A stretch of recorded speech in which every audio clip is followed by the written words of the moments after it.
Hello, folks. Welcome back with me. And yeah, in this opportunity, I would like to make a content about me reading something in English, and I suppose it will be no. I was planning this making this video about 5 minutes long, but I don't know. It's supposed to be more than 5 minutes since I don't know.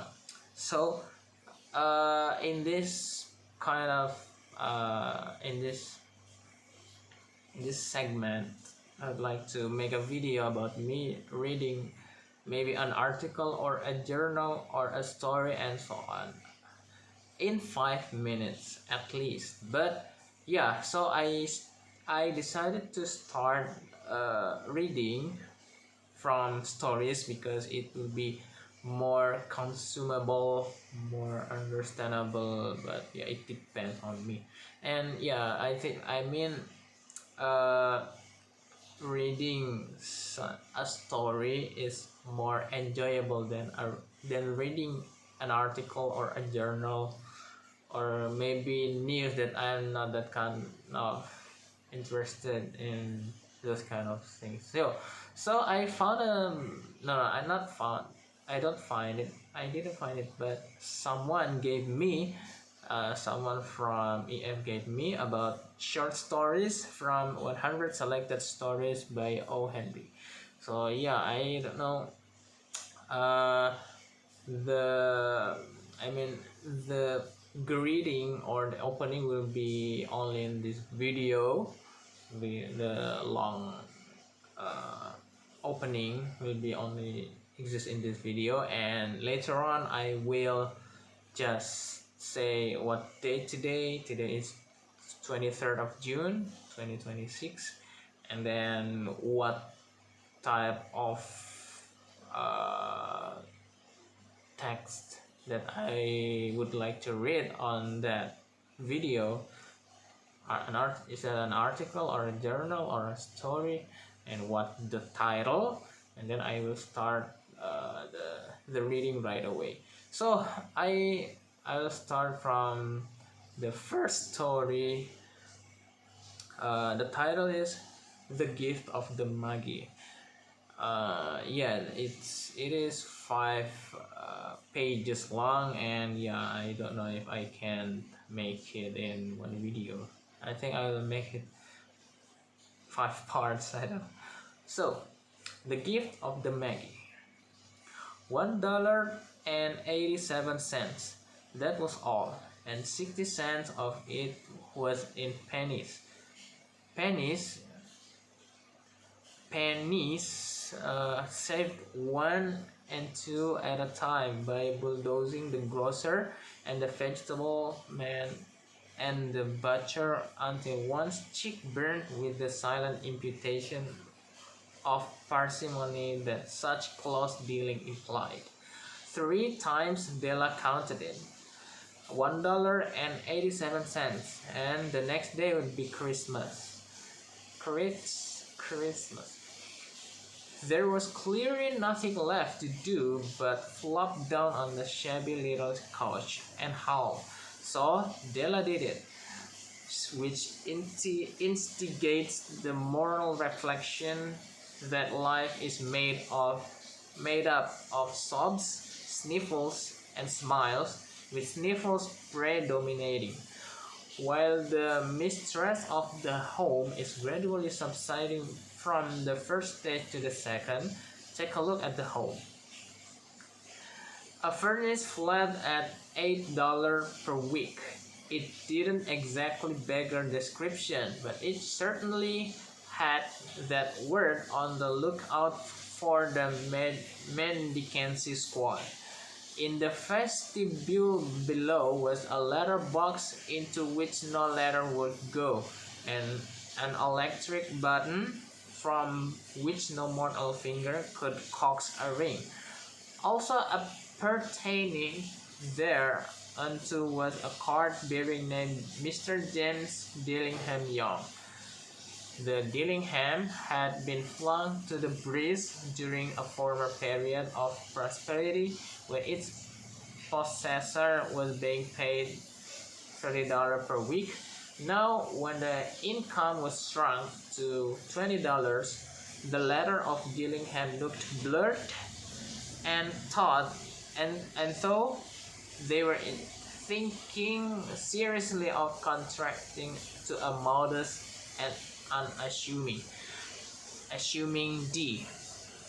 But whenever Mr. John Dillingham Young came home and reached his flat about he was called oh but whenever Mr. James Dillingham Young came home and reached his flat above, he was called Jim and greatly hugged Mr. James Dillingham Young, already introduced to you as Della, which is all very good. Della finished her cry and attended to her cheeks with the powder rag. She stood by the window and looked out dully at a gray cot walking a gray fence in a gray backyard. Tomorrow would be Christmas Day, and she had only $1.87 with which to buy Jim a present. She had been saving every penny she could for months with this result. $20 a week doesn't go far. Expenses had been greater than she had calculated. They always are. Only $1.87 to buy a present for Jim. Her Jim. Many a happy hour she had spent planning for something nice for him, something fine and rare and sterling, something just a little bit near to being worthy of the honor of being owned by Jim. There was a pier glass between the windows of the room. Perhaps you have never seen a pier glass in an $8 flat. A very thin and very agile person may, by observing his reflection in a rapid sequence of longitudinal strips, obtain a fairly accurate conception of his looks. Della, being slender, had mastered the art. Suddenly, she whirled from the window and stood before the glass. Her eyes were shining brilliantly, but her face had lost its color within seconds. Rapidly, she pulled down her hair and let it fall to its full length. Now there were two possessions of the James Dillingham Young, in which they both took a mighty pride. One was Jim's gold watch that had been his father and his grandfather's. The other was Della's hair. Had the Queen of Sheba lived in the flat across the air shaft, Della would have let her hair hang out the window some day to dry just to depreciate.